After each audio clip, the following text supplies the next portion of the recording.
Hey, what's up guys, it's Pack here, and today I'm going to be talking about the results from this past weekend. If you didn't know, this past weekend we had the beginning of the Fire format.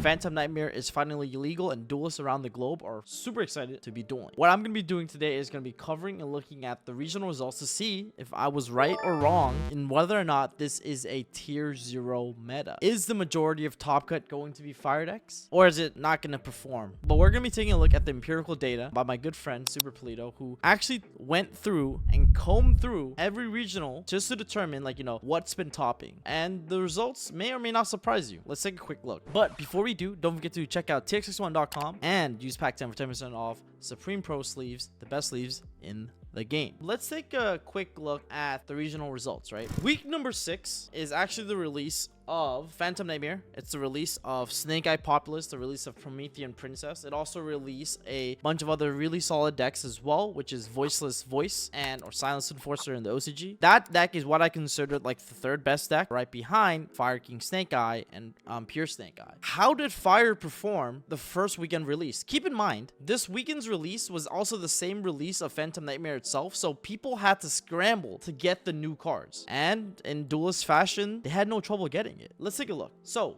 if we were to look at all the tops from this past weekend, you'll see very clearly that the Snake Eye engine was played in 45% of topping deck lists. That means that 45% of all the decks that were played had the Snake Eye engine utilized. Now, this is at the regional level, right? Which I consider a tier below YCS's. So for me, looking at this data, I would say that even at the YCS level, which I don't think is a far reach, that it will be even a higher percentage when we get to YCS top cut percentages. I'm actually willing to estimate even 60 or 65% of YCS top cut appearances utilizing Snake Eye engine. And like I said, this is already like an indicator that the fire decks are on the rise. Maybe other decks are playable for sure, but it is without a doubt fire decks being the strongest in the current metagame. But let's take a deeper dive into what other decks have been doing well and what has been performing. So if we were to look at the winning deck list right here, first place week number 6, which decks win which event, you'll see that Fire King and Pure Snake Eye combined is 40.9 plus 9.1 is 50% quick math. It won, not topped, it won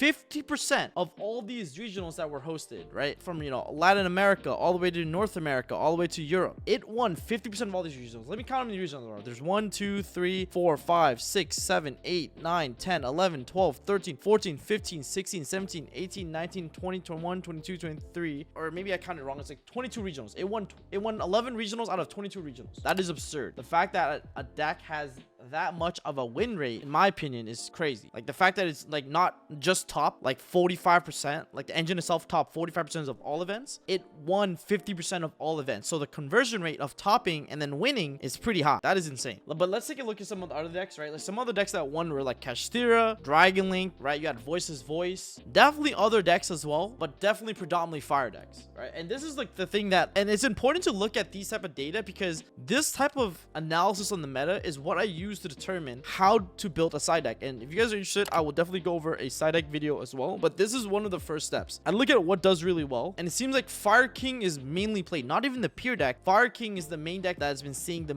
majority of play. If I'm siding, I'm not going to be siding main for like pure Snake Eyes. I'm going to be siding more for the Fire King deck, because just looking at the empirical data, we see that Fire King won 41%, right? 41% of all regionals. If we want to take a look at like the tops, we'll see very quickly that in at least North America, there was 29 top 8s, right? So 29 top 8s of Fire King, and about, let me see, I think about 10 Snake Eyes top 8ing, right?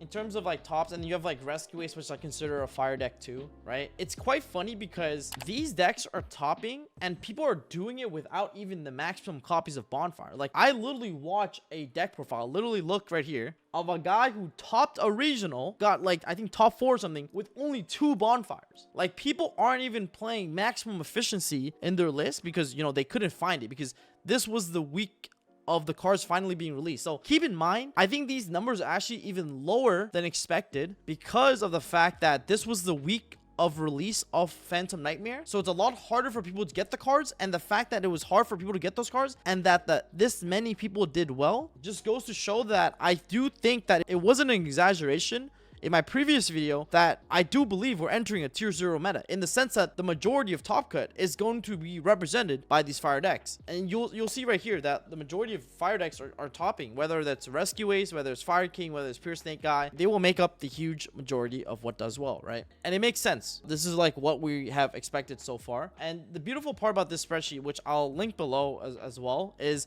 you actually get to see what type of non-engine people are playing. So you can see right here that like the majority of people are main decking Ashe. Some people are main decking Bell. The majority are siding Bell. So Ashe and Bell are seeing huge amounts of play, mainly Bell, which we haven't seen a lot of before, which I thought was very interesting. We see a lot of people main decking Droll, right? So if your deck dies to Droll, as a rogue deck, I mean, then that sucks. That really does suck, because like, you know, if you're trying to play like, I don't know, like I'm trying to think of a good example, like Drytron or something, the fact that people are main decking Droll right now really hurts. So if you're looking to make like certain meta calls, you have to make sure your meta call doesn't lose to Droll, because everyone's just gonna main it, you know. A lot of people are main decking Impermanence. We see Shifter being mained in a lot of topping lists, which makes sense because Shifter is a huge hit to a lot of the fire decks in the format. Not that many maining Veiler. I think it's because if we were to assume like the top 4 hand traps that people are playing, it's going to be like the Ashe, the Infinite Impermanence, the Jordan Lockbird, and the Nibru, right? So those seems to be the hand trap of choice for a lot of duelists. And that's good to know this, because as you're playing the tournament, understanding what non-engine are currently being mained